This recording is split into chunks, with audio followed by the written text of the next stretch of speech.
It is party time. Welcome to another episode of the Chad Prather Show. Tuesday. We were out of here yesterday for Labor Day. Sara Gonzales, I haven't seen you in a month of Sundays. I know. Hi. The hell is going on? I'm so excited you're finally back. Can I unpack you for a minute? And I don't mean that in a crude way. What is happening? First of all, I want people to notice that hat you're wearing, that outfit you have on, the denim on top of the, what are we calling that, salmon peach? What do we got? Sure, we can go with salmon. Orange? It's not orange. Salmon peach. Yeah? How about that? Pop that thing open. Look at that denim. Oh, look at there. And those boots. Yes. Those little foots. They're faux boots. They are. And even down to your lipstick. Is that lipstick that comes from American Beauty by Sara? It is. I'm actually wearing Miss America, which people can find at AmericanBeautyBySara.com. You are put together. Thank you. I try. I cried this weekend. You did. I did. I grieved. I'm still grieving over Jimmy Buffett. You know, when I put the stuff out there about Jimmy Buffett passing away, and I think I didn't research a whole lot. Like, I didn't spend a lot of time studying up on how the man died as much as I did remembering how the man lived. Mm-hmm. And so I know he was pro-vax. I also know that the guy had skin cancer, which had developed into lymphoma, which if you're going to throw a concert, I can see with all of the rhetoric in your ear, you may want to push vaccines for your concerts and stuff like that. If you have a cancer, I'm not excusing. Yeah. I'm just saying there's a part of me that understands how a lot of people, particularly in the celebrity world, got brainwashed into thinking that stuff because they were just being told. I would like for them to admit that. Oh, I'd love for them to come back and say, yeah, we were wrong, but they don't think they were wrong. Right. They don't think they were wrong. And so I don't know, man. I've just been in a mood. Can you even hear that, George? I just been in a mood, Sara. Because for me, a lot of people don't know that, Jimmy Buffett, he was in seminary to be a Jesuit priest.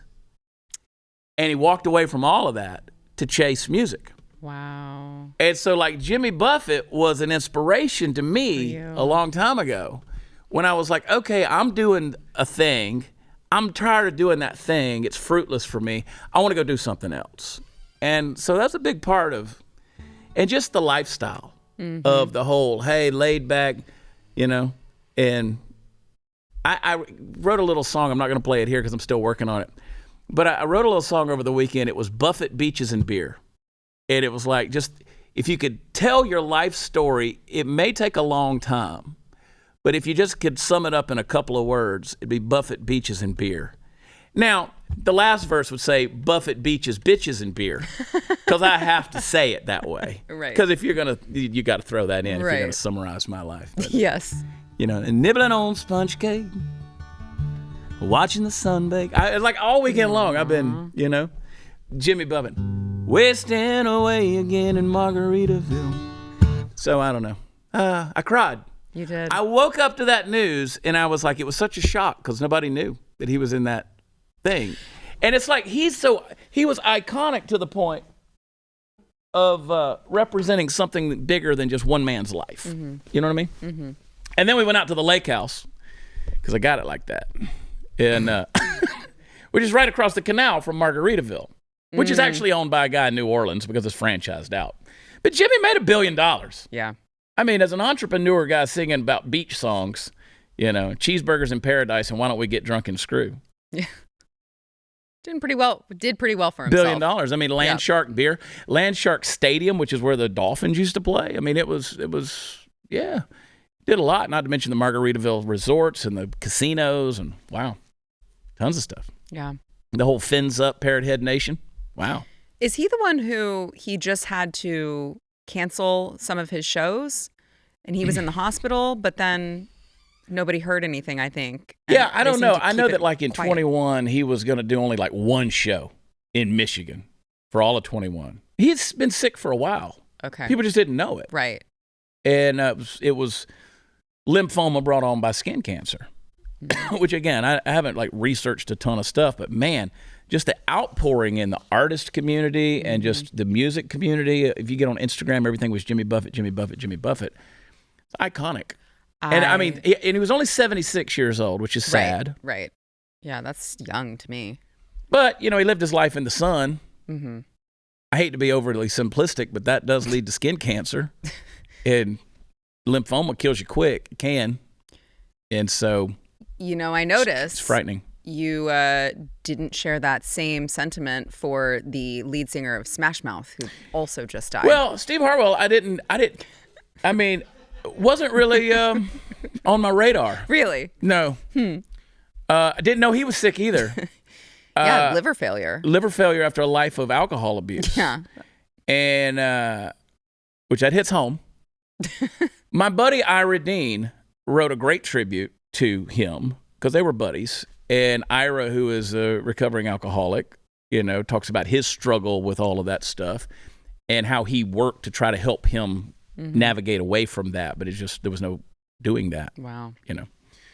So yeah, I didn't like, he didn't cause, like, he didn't inspire you. Smash Mouth music never just inspired me to like make a life change, like give up $92,000 a year to go out and just make a living being myself. So you were not inspired by the words, "Hey now, you're a rock star. You're a rock star. Get your game on. Go play. Go play."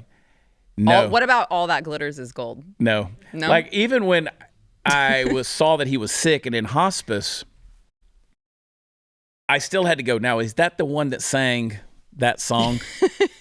So not to dig cry from anything there, but then the guy that sang Dreamweaver, like when you were born, that song was already out for a while. Dreamweaver. I screw it up, but he passed away. So they all pass away in threes. Wait, who's that?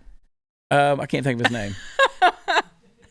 I know Dreamweaver. But he is gone. He's gone. He's dead. They die in threes. That's, and it's funny how those trends happen. So if you're a celebrity, particularly in the music world, you're safe for a while, okay? But these people are passing away, man, and that's a sad deal. It's the end of an era in a lot of ways. It's sort of like when I got on the airplane with David Lee Roth years ago in Phoenix, Arizona. We were flying to Atlanta, Georgia, and I thought, I'm an and others. Like, musicians always die on airplane crashes. And I was like, if this plane goes down, they're going to say David Lee Roth, lead singer of Van Halen, and others. I'm going to be an and other. And I never want to be an and other. Of course, I never want to die on a plane crash either. Don't even get me started on that. In fact, not a huge fan of the dying. No. It's like I'm not afraid of death as much as I am the process. Yeah.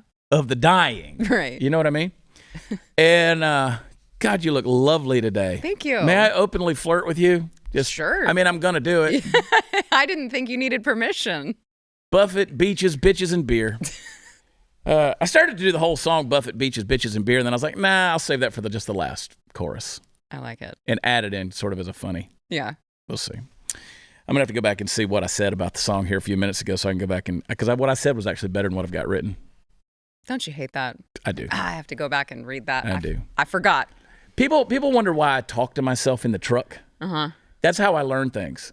I have always said, if you want to really learn something, you got to read it, write it, rehearse it. And the way so if I want to really know something, I'll write it down, and then I'll say it to myself a lot. I'll repeat it to myself. So people are like, well, you just sit in your truck and talk. Yeah, you should see me like when the camera's not on. I'm having a full-blown conversation. It's fantastic. Speaking of people that are dying, COVID's back. COVID is back. No. Mm-mm.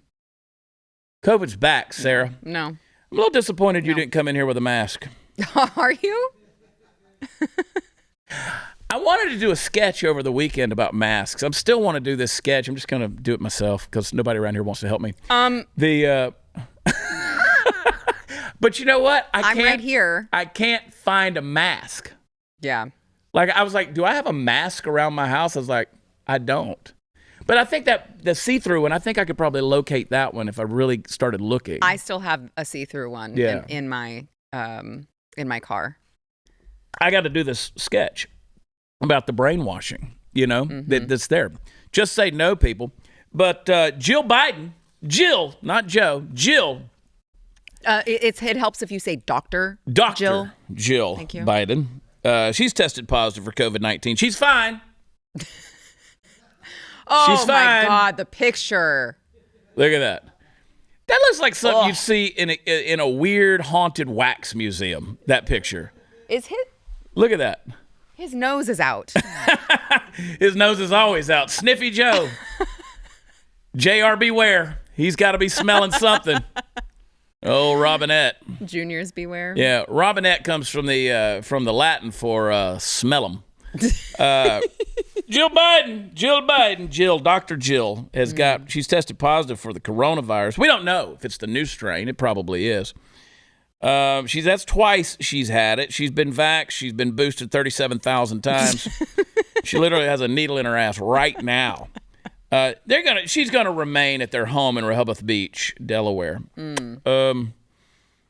71 years old. I gotta say, Jill looks okay for 71. I would, if I were her, I would probably thank her plastic surgeon. Yeah. You think she's done up? I think they all get work done. Look, I get some work done. Well, you're going to be married to a man who gets work done and not get work done yourself? Yeah. If you're in the Biden family, you get whole new ears. Right. Like sometimes daily. It's not a nip tuck. Yes, exactly. You get whole new ears. Yeah. You think Joe Biden's got butt implants? Do you think Jill has fake titties? No. Probably not. They seem an average size. But did you see her when she was the nanny at Joe's house when she was sitting on his lap? She's pretty flat-chested. No. In her 20s? I didn't see.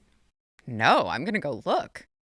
I haven't seen that. Oh, there's a picture of Jill sitting on Joe's lap. When she was his nanny? Nanny! He was married. I think that probably the car wreck had already happened. And she was moving on up. Oh, my gosh. Suck it up, Buttercup. And so she moved right into the master bedroom at that point. I wonder if she calls him daddy. Do you think... these are questions everybody's asked themselves. I have literally never asked myself, does Jill Biden call Joe Biden daddy? Yes, you have. I literally have never... Yes, you have. Thought that. I really do appreciate the fact you're sitting here. Your voice sounds so wonderful, but your face don't seem too clear. So barmaid, bring a pitcher, another round of brew. Honey, why don't we get drunk, Jill, and screw? Yeah. It's a Jimmy Buffett kind of day, man. Why don't we get drunk and screw? What do you think about that, Rob? That's good. That's good television right there. You think that's what Joe said to Jill when the car wreck happened and he was like, hey, Jill, why don't we get drunk and screw? And she's like, okay, Daddy. Oh, my God. This just... Does that creep you out? Have you missed me? I have missed you. Do you think if Joe was here... Oh, God. Here we go. If Joe was here, would he sniff the Chad Pads vaginal dilation insert? There is nothing that Joe Biden would not sniff. So I think he would. I love the hum of that during the show. I love the way that comes across right there on that microphone. Oh, no. Here we go. Look at that. If you guys are listening to the podcast, I apologize. That right there, though, that is imagery. Oh, my gosh. If you're watching it. Look at that. It kind of shaved. To the point where I'm like, should they blur this? No, don't blur it. I'm kidding. We're fine with our sexuality around here. Everybody else is. That kind of shaved off some of the black fuzzy from the microphone. I think it was from the microphone. Oh. It could have been fuzzy from somewhere else. I don't know. Alex Stein shares this I know. studio location. So. Teleprompter's not working. Oh, good. Oh, here we go. It was working a minute ago. It's fine. We can. There we go. Yeah, it's working. All right. I could have done it from memory. Yeah. I mean, I don't know. Just want to make sure I'm on the right one. Sarah, I got to interview some authors in the next segment. Okay. And you're going to go work on your show, but then I want you to come back. Yeah, I'll come back. Okay. All right. And we're going to talk about AI stuff in this next segment. Oh. So you don't have to study up on that. Okay, good. Although, yeah, girl, not. you looking awfully artificial. And I like it. Wow, I was like, wait a second. Is that a compliment? I don't know. You are put together, girl. Thank you. You're put together. Put that camera back on me. Put that camera back on me. Look at these guns right here. Oh, Sarah, barely fit in the shirt. I don't even know. My Jimmy Buffett shirt. I kind of look like a queer. No, you look amazing.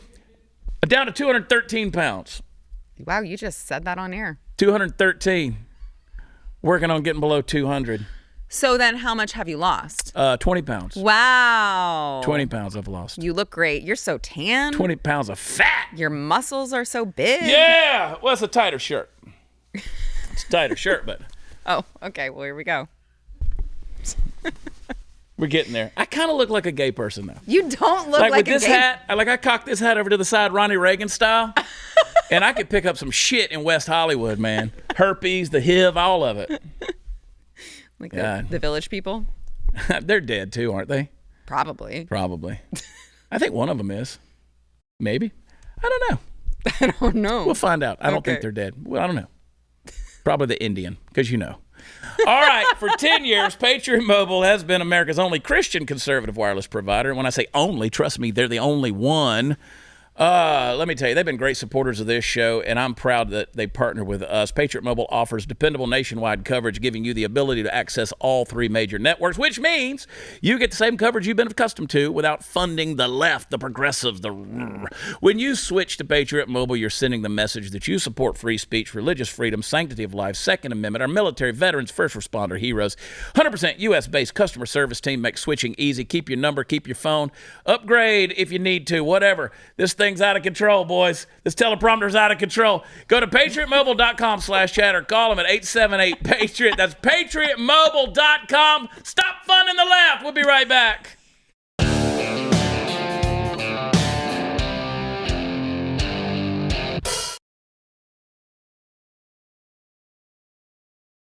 Hey, guys, welcome back. You know, one of the perks of being a part of the Blaze Network is people will send you really good books by really good authors. And you guys know I love to read, so it's great.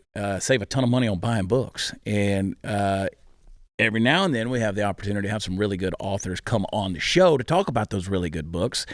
And so I want to welcome back to the program my buddy Jeff Wilson and co-author, co-writer, Brian Andrews. They got a new book out. It came out in July called The Sandbox. And I just finished it a couple of weeks ago. Incredible book. You guys, y'all write in tandem. It's the weirdest thing I've ever seen in my life. You know, Jeff has explained to me the process. But wow, the way that you guys catch each other's voice. Is this like a marriage at this point? Are y'all at each other's throats? How's this working out? Well, that's it's an uncomfortable analogy. I can tell you. Yeah, I guess. Well, if that's the case, then I'm going to call him my work wife. Is that okay? What? Brian, so, you know, last time we had Jeff on, we were trying to get you guys both on Skype, and we just technologically, the devil lives in technology, I'm convinced, you know. But Brian, you guys have done a great job of, of writing things from a perspective, these thriller novels, but a lot of them come kind of from a faith-based perspective that people see that and maybe they go, oh, I don't know, is this like a Christian thriller or something? But it's not. How would you describe this genre that you guys delve into? I mean, we write in the secular market, you know, with sort of the straight-up military thrillers, but we also have had this really wonderful opportunity, like you said, Chad, to write the Shepherd series, which is our faith-based action adventure series, and that's just allowed us to bring in some of the elements of people's everyday spirituality in their life and their faith and their beliefs, because these aren't things that we just like put in a drawer when we're going to go on a mission, you know, or we're going to do our job. They're part of our being, right? And so why do we have to ignore those things in fiction? We don't feel like we should have to, so we put those into the story. And we're pretty excited about that. Yeah. You know, Jeff, my good buddy, you know, Chad Robichaud, I've heard him say numerous times, he said, you know, I wrestled with God over how can I mean, here's a 8-time deployed Force Recon Marine, right? He's seen some things, still doing some things. And he said, you know, I wrestled with God on how could I be a warrior and a believer, right? And you guys, you know, to Brian's point, I think you guys do a great job of just saying this is this kind of stuff that real people wrestle with, right? No atheist in a foxhole kind of thing. And you send these guys into these dramatic situations. What's the result there? I mean, how does that play out as far as a fiction novel? And I remember gets the response. I remember you and I talking about this in Alabama when we met. This idea that, you know, when you write in a genre, it's hard to not get locked into a genre, and it's so artificial, right? Like, we're interested in faith, and we walk our faith out daily and in our books. We're interested in technology, like in this book. We're interested in military because we're veterans and those sorts of things. And so what we do is we come up with a story idea, and we try not to just put it in a box, right? We try to just say, hey, what's this story and what are the elements? And if I was in that situation, what are the things that I would struggle with? Mm-hmm. And we try to put that forward through the characters and the dialogue and that sort of thing. And then somebody else smarter than us puts it in its category or whatever. So we just try to write about real people. And I think that's one thing that makes us a little different in the thriller genre.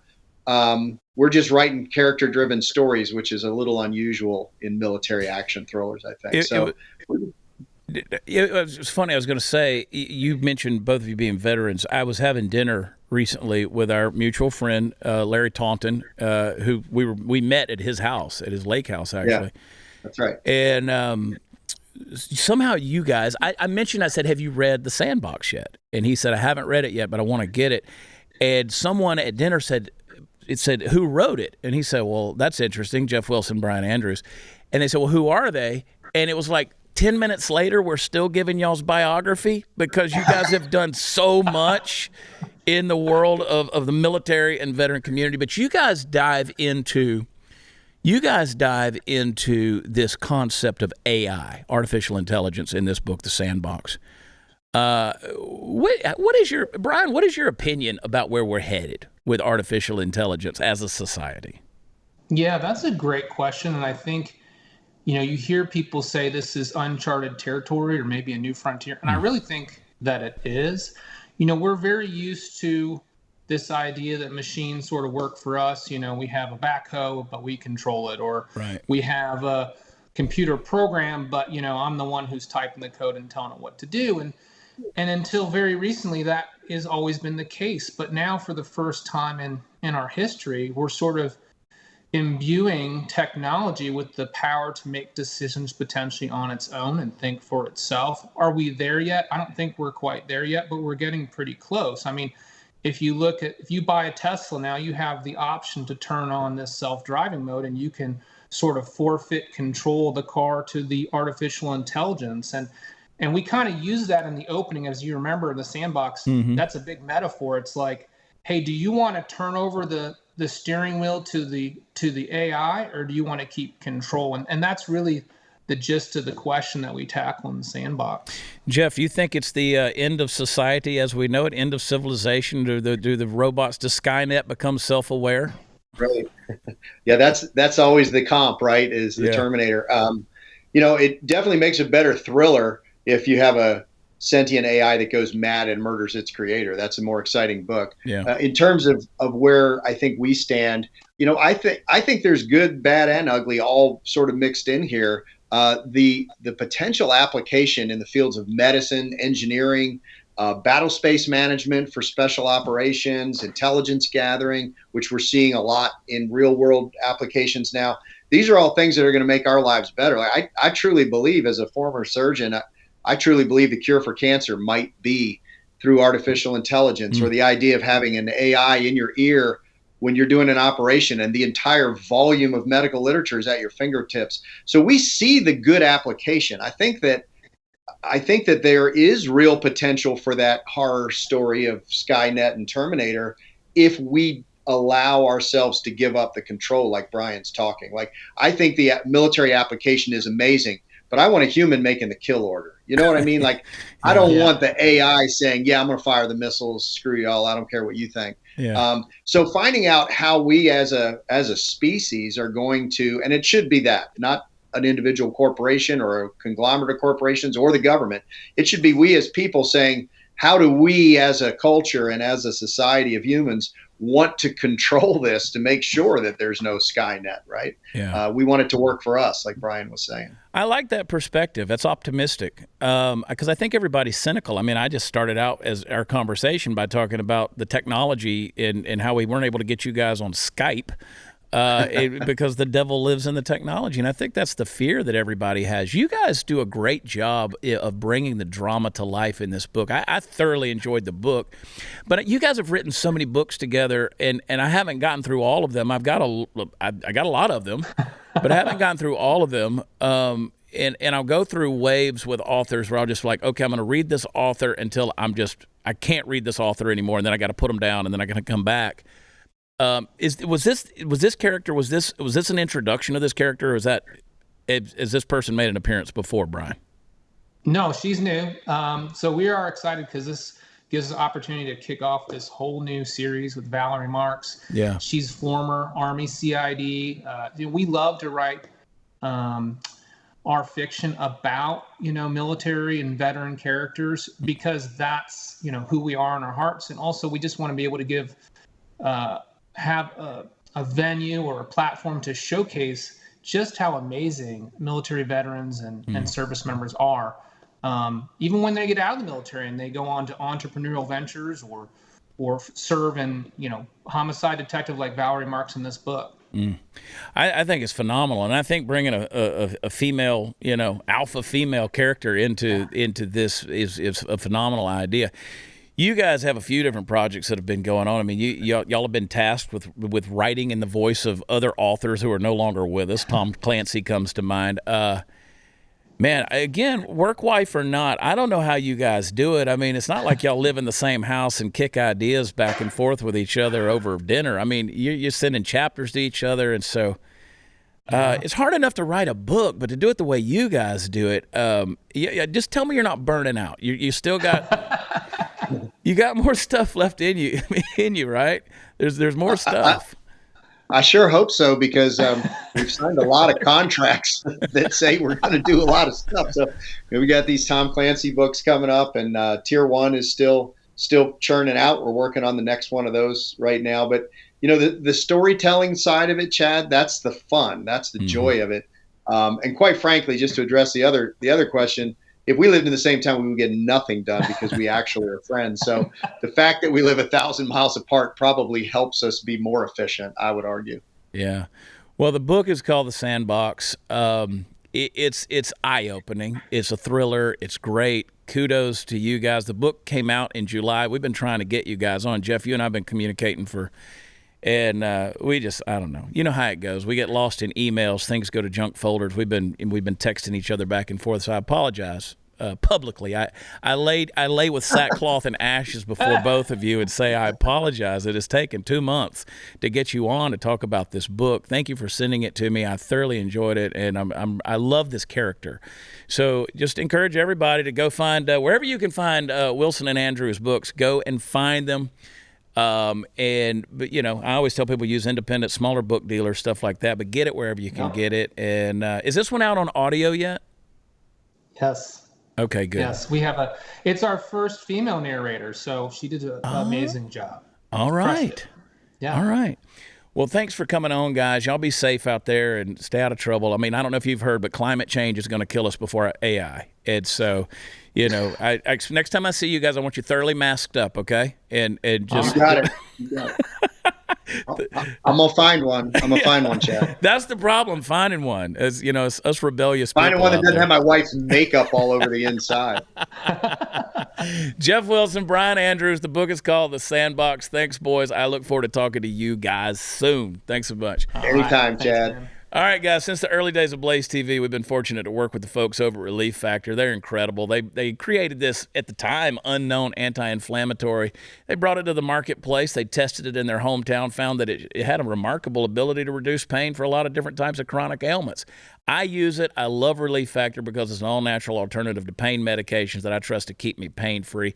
Inflammation is not only the chief cause of pain, but it's also a factor in many other diseases. I feel better knowing that Relief Factor is always working to keep my inflammation markers in check. So there's hundreds of thousands of people who order Relief Factor every month. About 70% reorder it because it works. You can order a trial pack for only $19.95 to see if it will work for you to reduce your pain. Go to relieffactor.com, or you can call them 800-4-RELIEF, 800-4-RELIEF, relieffactor.com. Feel the difference. Be right back.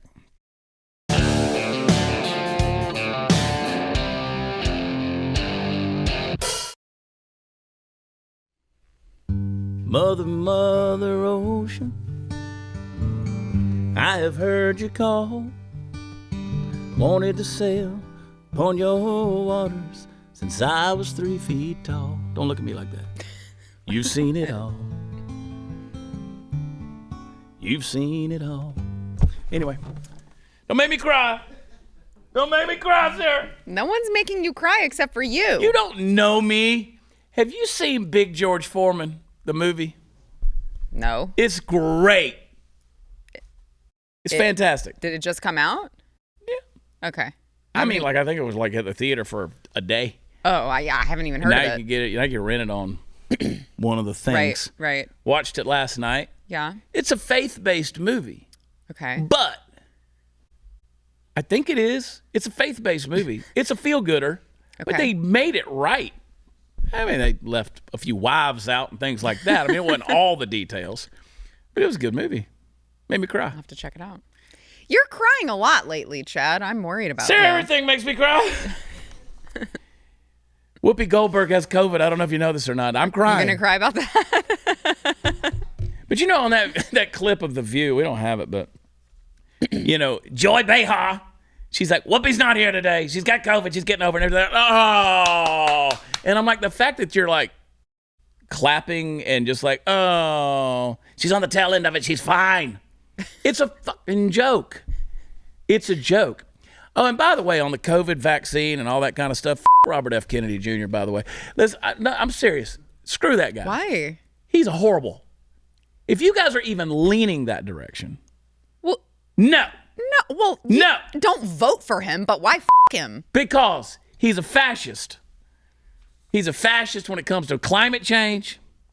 He's a fascist when it comes to big government, and he kills babies. Done. Does he finished. personally End of kill argument. babies? Huh? Does he personally kill babies? Oh, but he's pro-abortion. So I'm fired up today.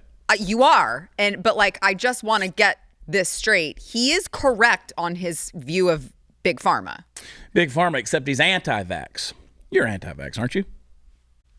I'm getting there. I mean, I'm getting there. I wear that like a badge of honor. No, these days. he's right, and he's right on the DOJ. He's right on the FBI. He's so right like, on the CIA. don't vote for him. F him. Anytime I say I'll like share a positive video about RFK Jr., people are like, why are you doing this? It's like, I mean, can we not say like someone can be right on one thing and then horribly wrong on another, and also don't vote for them? So those of you watching the show should know that these are the things I do to get Sara Gonzales riled up. Just toss out one big bombastic comment like Robert F. Kennedy Jr. And you're like, what? Every time. What? Because he's really good on that, on masks and vaccines and all of that. He's good on it. Hitler was good on some stuff. Oh my gosh. But definitely not everything. Right. Yeah. I'm not wrong. Where's the lie? Where's the lie? Sometimes somebody throws an interception, boop, mistakes are made. Sometimes people do throw interceptions. RFK Jr. wanted Glenn Beck brought up on charges of sedition. No. Yeah, he did back on like 2010. He did. He wanted him brought up on like tyranny, treason charges. For what? For being anti-climate thing. No. True story. Look it up. Which is in essence saying I want you to get executed. What? Yeah. Okay, well, Robert F. Kennedy Jr. See, you get her. This is how you handle women. Buffett, beaches, bitches, and beer. Here's how you handle women. You get them all fired up. You get them all, and then you get on. Then all of a sudden you play something over to, and boom, you hit the ball over into their court, and they're like, "Shit, I'll hit that back." Hell yeah, that guy. I feel diabolical today. Golly, I wish I had this much energy all the time. Feels good. I feel like I'm in the cocoon, man. Studio 22. That's a 3-day weekend.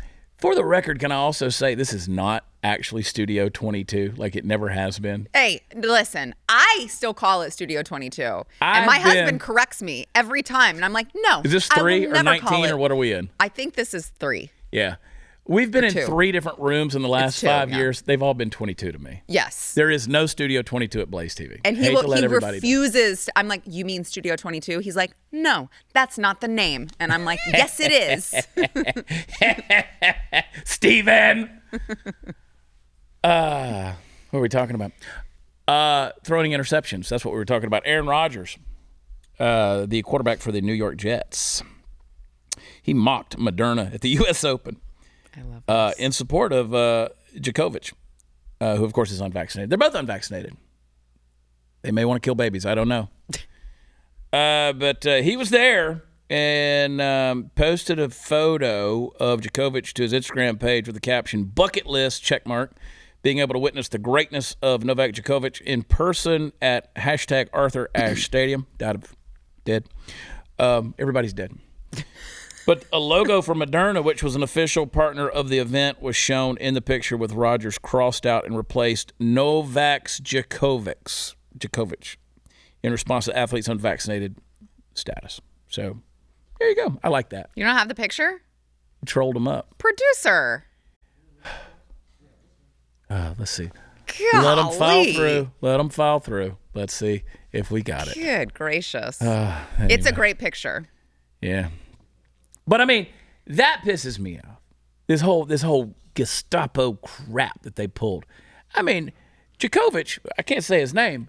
I think it's Djokovic. Djokovic. It's Djokovic. But it's also Vivek Ramaswamy. It's Vivek. Is it, though? It is Vivek. You knew that 12 months ago? I did not. Yeah. I had no idea. Yeah. Until I heard Glenn say it's pronounced like cake. Yeah. What does Glenn know? He's seditious. And Robert F. Kennedy Jr. Now it's a witch hunt. Where's my pitchfork? Heat up the tar, the pitch. Give me some feathers. Woo! This is a party. We're back. We're back. Oh, we're back, so baby. back, Sarah. God, we're burning it down. People so tore up. I did that video in my truck yesterday with a different dog. People don't know what to do with a different dog. Where's your other dog? You do have a lot of dogs in your life. I burned them too. All the dogs are fine. They're fine. There's a lot of dogs in my life. I just go through and just pick a random dog out of the house and like, you're in the truck today. It's like I'm running a puppy mill in the basement. People get tore up. Oh my God, what happened to Biscuit? I mean, people literally get pissed off. I mean, they don't even, they're like, where's your wife? Yeah. Where's this? They're way behind on the times. Way more passionate about the dog. People are tore up. They think me and CJ really got in a fight over a salad. You didn't see that video, No. did you? And the other day, she says, we'll get to Aaron. We're done with Aaron Rodgers. We'll get to some other stuff. We'll find somebody else to F here in a minute. The other day I did a video because we'd gone to lunch and I said, what do you want to eat today? And she goes, I really want a salad. And I go, well, you get that literally anywhere. Right. We go to Logan's. That's why I always tell Steven, I'm like, you just pick what's best for you because I'm just going to get a salad wherever we go. Yeah. Doesn't matter to me. And I said, okay, well, you can go anywhere. She goes, so she's Googling, she's looking at DoorDash, she's looking at the maps, all this stuff, restaurants in the area. She comes up with this place in the Woodlands called Flower Power. And I'm like, I'll be dipped in shit and rolled in sugar before I go give my money to a place called Flower Power. So you can get a salad. Oh, they probably say it with an accent. We have salads. Hi, my name is Henri. Welcome to Flower Power. Would you like a salad? Henri. F you, Henri. Have you met my friend JFK Jr.? Screw both of you. Henri. A salad. I was like, no, we're not doing that. She's like, well, I'm just saying. I was like, could you pick something else? She goes, what about something called like Sprouts or something? I was like, there's got to be food options for men. I don't want to go to Panera either. Like, that's the faggoty ass place. Nobody wants to go to no grown ass man says, you know what? I need a bread bowl. I need a bread bowl with potato soup in it. I want to eat soggy mush bread with chicken noodles in it because I may have a sniffle. Me and Henri, we just put our wieners in each other's mouths. And now I need a bread bowl. And I might have a side salad. So I made a video. I said, we got in a fight about it. People losing their minds. You need to dump that bitch. I was like, wow. Oh my God. They were like, we'll eat steak with you. Trick, I'll find something wrong with your ass too. Buffett, beaches, bitches, and beer shaped my life. But I'm getting it back. Look at that. Bam! Look at that. Oh my God, Sarah.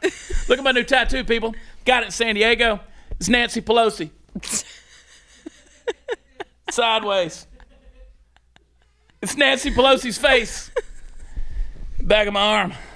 Sell something. Every year, we all pledge to save more and spend less. You know how you save more? Don't go to places called Salad or Flower Power. How are you supposed to save when you're paying inflated prices for everyday essentials like gas and groceries? You can't just cut those purchases out of your budget. But now, thanks to 2023, My Money Back Hack, you can get cash back from those places with Upside. Upside is an incredible app for anyone who buys gas, groceries, or dines out. That's all of us. And with Upside, you get cash back on every purchase. It's your secret weapon for staying on track with saving your savings goals. Now, please, here's what I want you to do. Upside offsets inflated prices by giving you cash back on purchases. When, where do you use Upside? Let me tell you something. Any place, you got the app, it will tell you where you can save the money. And to get started, you download that Upside app. Use promo code CHAD, I spell it Chad. You get extra 25 cents back for every gallon on your first tank of gas.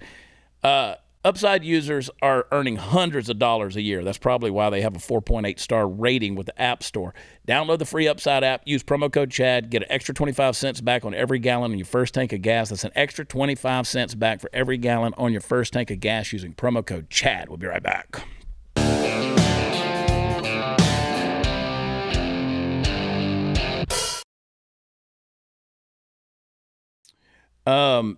Did you see Fauci, what he says on the masks? Speaking of masks, did you see that? Did you see what Fauci had to say? I think I did. Yeah, boys, if I may, play clip number one. There is a perception out there by many, how many I don't know, that they don't work, and that the data concludes that they didn't work in the first go round. Respond to that on masks.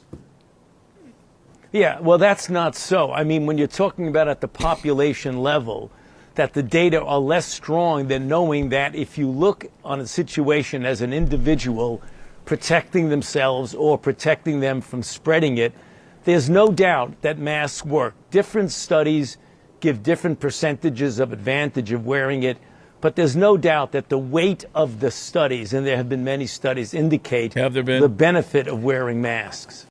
There have been also studies that say they don't work. What are we going to talk about, Anthony? He kind of looks jaundiced. This motherfucker is so retarded. All right. So we've dropped a few F-bombs. We've said faggoty ass, and we have now used the word retarded. All the things that you stereotype this show into being, trust me, we are. We are. No, I'm sorry. The R word is warranted for this. Mm-hmm. His excuse is so retarded. So there have been studies that have shown that they do work, but also studies that have shown that they don't work. But those studies don't take into account use on the individual level. Huh? That doesn't make any sense. Right. But there he is on CNN saying it. God, I've missed you. This guy is the greatest con man in American history. In history. I stand by that.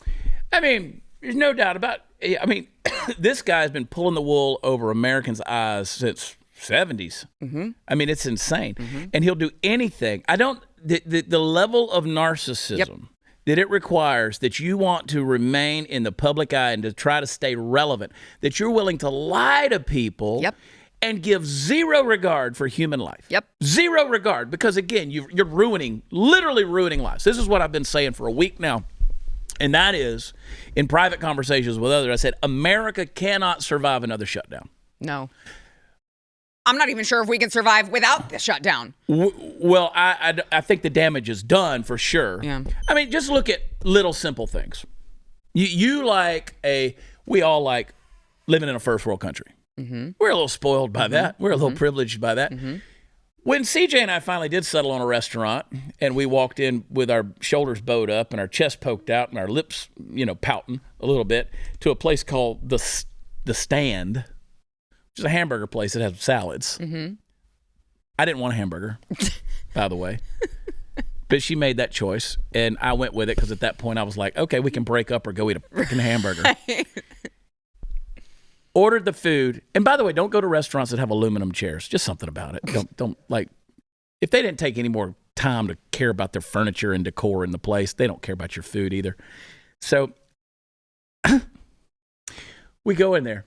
It takes an hour. No. Hour for a hamburger and the salad was like a garden. Like it was like this. I was like, you're gonna eat an eighth of that. It took an hour. Wow. And I sat there and I go, and we're already tense, and I'm sitting there going, and I kept going, America will not survive another shutdown. You know why? Because I'm looking back there, they're lazy, they're entitled, mm-hmm. They're waiting on their whatever check to come in. They've been, everything is done like that to a screen. They're sitting around waiting on somebody else to do the work. Mm-hmm. Mm-hmm. Just in the service industry alone, ruined. Oh, for sure. You give people another opportunity to sit at home on their asses with their thumb in the hole and just collect checks for doing nothing, and I promise you, America won't survive. Yep. The workforce is depleted. It's dead. And you know what? The federal government, they're perfectly okay with that because they want to run the show anyway. Mm-hmm. They want to run the show anyway, Sarah. That's the deal. So can't survive. Yeah. Can't make it. I agree. And that was really like the tipping point of the service industry was the COVID shutdown. Yeah.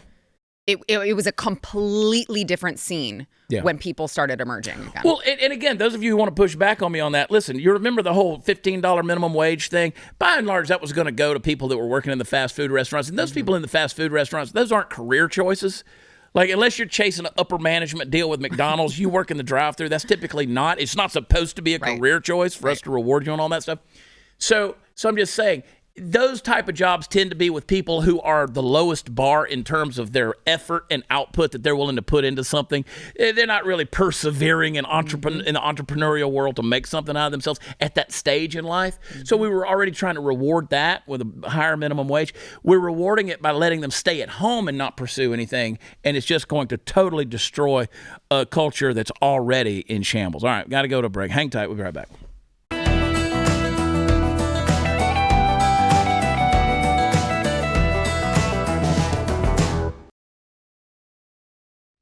All right, as mentioned earlier, AmericanBeautyBySarah.com.